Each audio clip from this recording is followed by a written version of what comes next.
2010, 11, 2015, 16 వ్యవసాయ గణన ధోరణులను పరిశీలిస్తే కమతాల సంఖ్యను పరిశీలిస్తే ఉపాంత కమతము చిన్న కమతాల సంఖ్య పెరిగినది. అదేవిధంగా ఉపాంత కమతాలు చిన్న కమతాల కింద ఉన్నటువంటి భూ విస్తీర్ణము కూడా పెరిగింది. మొత్తము పైన చూస్తే ఉపాంత కమతాల సంఖ్య ఉపాంత కమతాల కింద ఉన్నటువంటి భూ విస్తీర్ణం గణనీయముగా పెరిగినది. మరి చిన్న మధ్యస్థ కమతాల సంఖ్య చిన్న మధ్యస్థ కమతాల కింద ఉన్నటువంటి భూ విస్తీర్ణములో గుర్తించదగ్గ మార్పులు సంభవించలేదు. మధ్యస్థ కమతము పెద్ద కమతాల సంఖ్య భూ విస్తీర్ణము తగ్గినది. మొత్తము పైన కమతాల సంఖ్య పెరిగినది, కమతాల కింద ఉన్న భూ విస్తీర్ణం తగ్గినది, సగటు కమతపు విస్తీర్ణము తగ్గినది. మొత్తము పైన సగటు కమతపు విస్తీర్ణం అనేది తగ్గింది. మరి ఈ పట్టిక ఆధారంగా మనం ఒక అంశాన్ని పరిశీలించవచ్చును. ఈ పట్టిక ఆధారంగా మనము ఒక అంశాన్ని పరిశీలించవచ్చు. ఏమిటి ఆ అంశం అంటే చూడండి, ఇక్కడ స్పష్టంగా చెప్తూ ఉన్నాను. దెన్ కమతాలకు సంబంధించినటువంటి ధోరణులను పరిశీలించాల. 2011-12 నుంచి 2015-16 మధ్య కాలంలో కమతాల సంఖ్య, కమతాల కింద ఉన్న భూ విస్తీర్ణము, సగటు కమతపు ధోరణులను పరిశీలిస్తే 2010-11 నుంచి 2015-16 మధ్య కాలంలో ఉపాంత కమతాలు చిన్న కమతాల సంఖ్య విస్తీర్ణము పెరిగింది. అయితే ఉపాంత కమతాల సంఖ్య విస్తీర్ణము గణనీయముగా పెరిగినది. చిన్న మధ్యస్థ కమతాల సంఖ్య విస్తీర్ణములో గుర్తించదగ్గ మార్పులు సంభవించలేదు. మధ్యస్థ కమతములు పెద్ద కమతముల యొక్క సంఖ్య విస్తీర్ణము భూ విస్తీర్ణము తగ్గినవి. మొత్తము పైన సగటు కమతపు విస్తీర్ణము తగ్గింది. కమతాల సంఖ్య ఆధారంగా చూస్తే 2 రెట్లకు పైన పెరిగి 138.35 మిలియన్ల నుంచి 146.45 మిలియన్లకు పెరిగినవి.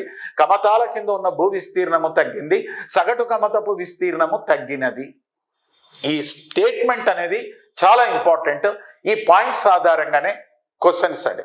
ఇటీవల కాలంలో తెలంగాణలో జరిగినటువంటి గ్రూప్ 3 ఎగ్జామినేషన్స్లో కానీ, ఆంధ్రప్రదేశ్లో జరిగినటువంటి గ్రూప్ 1 ప్రిలిమ్స్లో కానీ, ఇతర ఎగ్జామినేషన్లో ప్రశ్నల ధోరణులను పరిశీలిస్తే ఈ ట్రెండ్ను బేస్ చేసుకొని ప్రశ్నలు అనేటివి అడుగుతూ ఉన్నాడు. అందువల్ల మీరు ఏం చేయాలంటే ఈ ట్రెండ్ ఆధారంగా చదువుకోవాలా. ఇలా చదువుకుంటేనే పరీక్షల్లో అత్యధికంగా మార్కులు సాధించడానికి అవకాశం ఉంటుంది. ఈ విధంగా కాకుండా ఇంకొక విధంగా మనం చదువుకున్నాం అనుకోండి.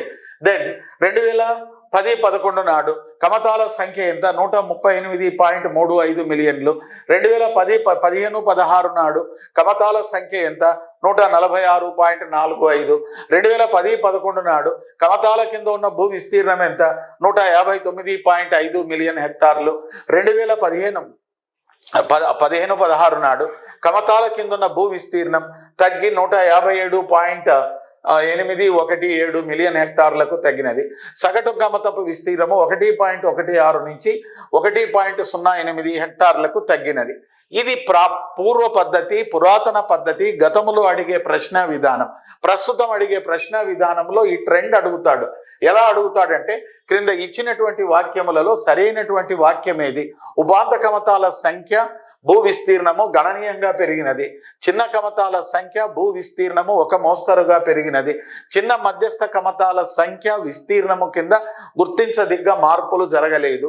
మధ్యస్థ కమతము పెద్ద కమతాల సంఖ్య విస్తీర్ణము కూడా పెరిగినది అని అడుగుతాడు. ఇలా క్వశ్చన్ అడిగినాడు అనుకోండి, ఈ 3 కూడా కరెక్ట్. మధ్యస్థ కమతము పెద్ద కమతాల సంఖ్య కానివ్వండి, విస్తీర్ణము కానివ్వండి తగ్గింది, సగటు కమతపు విస్తీర్ణం తగ్గింది. ఈ విధమైనటువంటి ప్రశ్నలు అడగడానికి ఆస్కారం ఉంది. అందువల్ల మీరు ఫ్రెండ్స్ మీరంతా నేను ఒకటే చెప్తానండి, గతంలో పరీక్షలకు ఇప్పటి పరీక్షలకు మార్పు అనేది చాలా వచ్చింది. గతంలో ప్రశ్నలు అనేటివి ఫ్యాక్ట్ బేస్తో, పాయింట్ బేస్తో ఏది ఏమిటి ఎక్కడ అడిగేవాడు. ఇప్పుడు ఈ టేబుల్, ఈ గణాంకాల ఆధారముగా విశ్లేషణ చేసి ఆ విశ్లేషణలో 4 పాయింట్లు తీసుకొని ఆ పాయింట్ల ఆధారంగా ప్రశ్న అడుగుతున్నాడు. అందువల్లనే అత్యధిక మార్కులు సాధించాలి ఎకానమీలో అంటే టేబుల్ ట్రెండ్ని విశ్లేషించాలి. ఎవరైతే టేబుల్ ట్రెండ్ని విశ్లేషణతో చదువుకుంటారో వాళ్ళే బాహుబలి.